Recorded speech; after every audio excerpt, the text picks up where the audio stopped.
Hey, it's Thursday night. I'm getting ready to cook some dinner, and tonight on my gas grill, my charbroil professional grill right behind me here, I'm going to cook some beef tri-tip. You can see the tray right behind me. The tri-tip is part of the sirloin, and it's got some great flavor, and it needs some special treatment. And my choice of special treatment tonight is going to be the brand new pepper bovine spice rub that's going to go on the outside of my tri-tip. That might be a lot of teas, but nonetheless, I'm just looking for ready for some dinner. So I'm going to season it really generously on both sides of the tri-tip, and then I'm going to directly sear it on one side of my grill, nice and hot, to give it a nice, beautiful crust, and then move it to the other side of the grill to let it finish to the perfect doneness.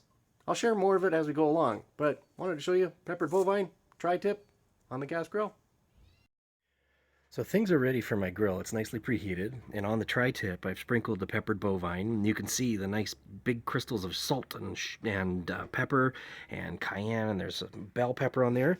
And my charbroil grill has been preheated to about 600 degrees, and I've got these two burners are off and this one is on high, so it's nicely hot on only one spot, and that's where I'm going to put my tri-tip on that hot spot.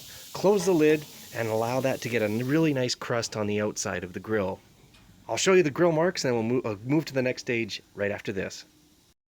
So I've got a really nice crust on the outside of this nice beef tri-tip, and you can see the caramelization on there, and the peppered bovine is nicely caramelized on the outside.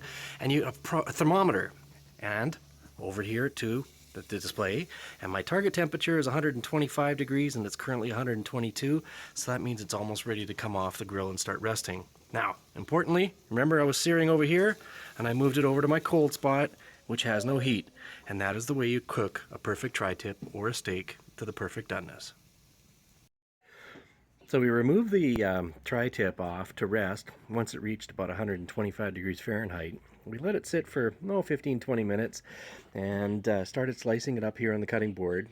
Some awesome color on the inside, a beautiful crust. We have some nice peppered bovine on the outside. I am looking forward to eating this up.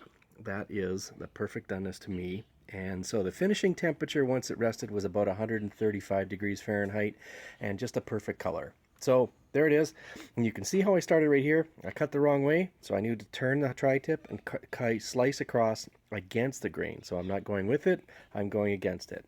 There it is, perfect slices, nice and tender, and that's how I, Barbecue Brian from the House of Q, make tri-tip.